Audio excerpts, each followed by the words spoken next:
Desde que a pandemia começou, eu tenho visto crescer muito a prática do ciclismo.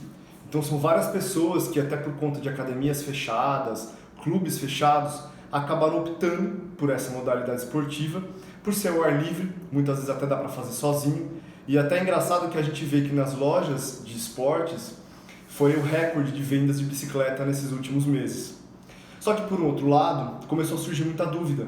Muitas pessoas que não faziam esse esporte, não pedalavam, começaram a ter dúvidas no que comer, antes, durante, depois. As pessoas foram se aperfeiçoando, melhorando no ciclismo e foram aumentando o tempo de treino. Então hoje, vem muitas pessoas me perguntar o que comer durante o pedal, que dura às vezes 5 horas. Então se você é uma dessas pessoas, quer saber um pouco mais sobre o ciclismo, sobre o que comer, principalmente durante o treino, até mesmo a competição, fica até o final desse vídeo que eu vou te contar mais um pouco sobre tudo isso. Fala galera do YouTube, tudo bem?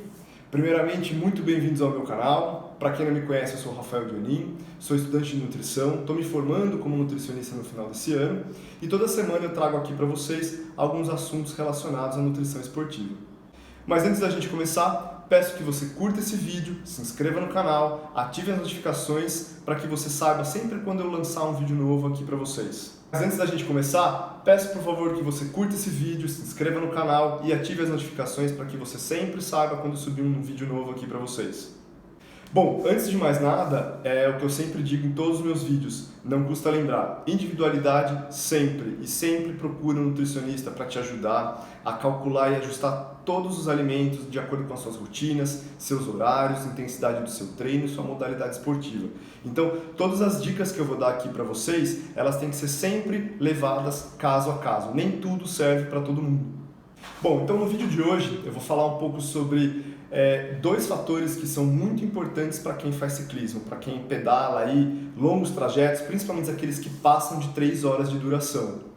É claro que o contexto geral da sua alimentação, ou seja, o seu estado nutricional geral, é muito mais importante do que aquela refeição que você faz no seu pré-treino, por exemplo. Muitas vezes o contexto tem um peso maior do que uma refeição apenas. Então, é sempre importante levar isso em consideração. E um outro ponto que eu queria lembrar vocês, nunca teste nada num dia de competição. Ou seja, não comece a ingerir algum alimento ou faça alguma estratégia nutricional no dia da competição, que você não sabe como você vai reagir, pode te dar algum desconforto estomacal, diarreia, vômitos, essas coisas. Então, sempre quando for tentar alguma coisa nova na alimentação, teste sempre antes nos seus dias de treino, num dia que se você passar mal, não vai ter tanto problema, para quando você chegar na competição você já está acostumado com determinada estratégia. Então vamos para o primeiro ponto que eu queria trazer aqui para vocês, que é falar sobre o carboidrato. Principalmente em tempos de que a gente vê muita carbofobia por aí, que eu já cansei de falar que low carb não é no carb, então eu vejo muita gente achando que está comendo pouco carboidrato, mas quando você vai ver é praticamente quase zero carboidrato. Então, mais uma vez, o carboidrato é muito necessário nas modalidades esportivas em que são de alta intensidade ou de longa duração, que é o caso do ciclismo. Então, se você pratica, se você pedala por 1, 2, 3, às vezes chega até 5, 6 horas, não tem o que discutir, você precisa de carboidrato. E aí, como que você pode fazer a ingestão desse nutriente? Então, antes do treino, a gente tem que pensar que a gente tem que aumentar o nosso estoque de energia o máximo possível, para quando você começar seu treino, sua competição, você está com o seu tanque cheio, como eu já falei aqui num outro vídeo. Então, acontece que a digestão do carboidrato, a sua absorção e a transformação dele, digamos assim, em energia no músculo, ela demora aí um tempo de aproximadamente 4 horas, variando de cada indivíduo. Então, ou seja, muitos ciclistas eu sei que começam a pedalar 5, 6 da manhã. Então, qual que vai ser a refeição mais importante deles para conter a quantidade de carboidrato boa, alta, para poder gerar energia para esse treino? A última refeição da noite anterior, ou seja, a ceia. Então, se você é daquele ciclista que acorda 4, 5 da manhã para ir pedalar 5, 6 horas da manhã, pensa que a sua refeição com mais carboidrato ela tem que ser a última, ou seja, na ceia, né, próximo de você dormir, tem que usar carboidratos aí de boa qualidade sempre, obviamente. Então, estou falando aqui de macarrão, batata, arroz, aveia, são carboidratos de boa qualidade que vão te suprir aí de energia enquanto você dorme, vai acontecendo esse processo de digestão, absorção e transformação de energia no músculo. E aí ao acordar, você tem a opção de treinar em jejum, como eu sei que algumas pessoas fazem e ficam bem com isso, não tem problema. Por quê? Porque provavelmente elas fizeram uma boa refeição com bastante carboidrato na noite anterior. Ou se não, você faz uma refeição leve ao acordar, para que não te dê aquele desconforto de sentir estômago cheio, para você pedalar. E aí você pode usar carboidratos líquidos, como uma palatinose, por exemplo, que pode te dar uma energia aí de uma forma um pouco mais constante.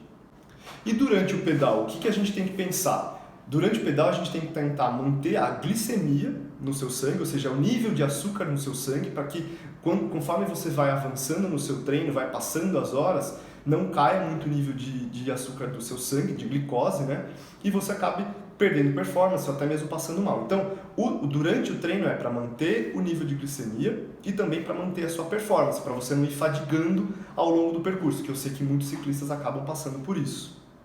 Então, para aquele pedal que dura mais de 1 hora, e aí estamos falando também daqueles de 2, 3, 4 horas, a gente precisa começar a repor o carboidrato de uma forma que seja prática e palatável. Então, nesses momentos, a gente pode usar suplementos como repositor hidroeletrolítico, que aqui é como se fosse o Gatorade. Eu não estou fazendo propaganda, mas é só para dar o exemplo mais fácil aí para vocês. Então, o Gatorade, né, essas bebidas esportivas são uma boa opção. A gente tem também os géis de carboidrato, só que pensem que o gel muita gente não gosta, a palatabilidade dele é um pouco mais difícil, porque imagina, é um gel bem concentrado de glicose, muitos deles têm frutose também, então ele é bem doce. Então muitas vezes até as pessoas escolhem os sabores mais cítricos, limão, laranja, do que aqueles sabores tipo chocolate, doce de leite, que pode ficar um pouco mais difícil aí a ingestão. Bananinha também é bem utilizado. O próprio doce de leite, dependendo aí da pessoa, se ela tem uma aceitabilidade ao leite, à lactose ou não, então isso varia muito de pessoa para pessoa. Então veja, são alimentos de fácil digestão e principalmente ricos em carboidratos.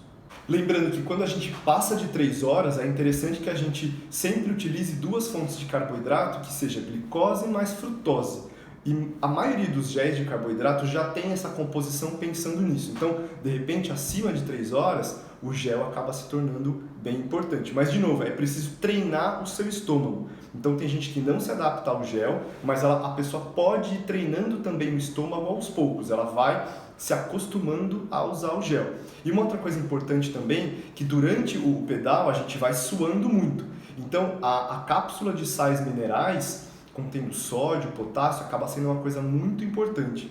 E aí falando na sudorese, no quanto a gente sua, a hidratação é o segundo ponto que eu queria trazer para vocês. Então lembrar que durante um pedal longo, a gente pode perder aí litros de líquidos, então isso precisa ser reposto. E uma forma bem interessante de calcular quanto você perde, veja com o seu nutricionista de você se pesar antes e depois do pedal, para a gente ter uma ideia de quanto de líquido você perdeu. Claro, considerando aí se você urinou durante o percurso, ou no final, ou se você bebeu água, isso tudo pode ser calculado para chegar numa quantidade de líquidos que você perdeu e que precisa ser reposta. Bom, pessoal, era isso que eu tinha para falar para vocês no vídeo de hoje. É claro que isso é bem o básico do que um ciclista pode fazer para melhorar sua performance, melhorar seu treino. Mas existem outras estratégias além dessa. A gente vê aí, de acordo com a periodização do treino, de acordo com o que o educador físico passa, tem planilhas de treino que aí você pode aliar a nutrição a determinados períodos do seu treinamento. Você até pode ter períodos, 1 semana, 2, em que você treina com menos carboidrato, que é a famosa train low, que algumas pessoas já devem ter ouvido.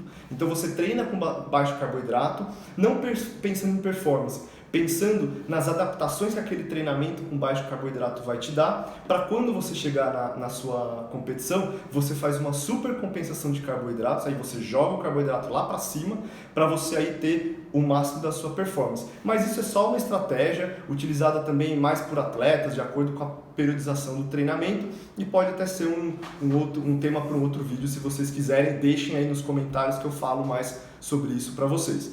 Espero que vocês tenham gostado, tenham aprendido, consigam levar um pouco essas dicas aí para o dia a dia do pedal de vocês e aguardo vocês no próximo vídeo.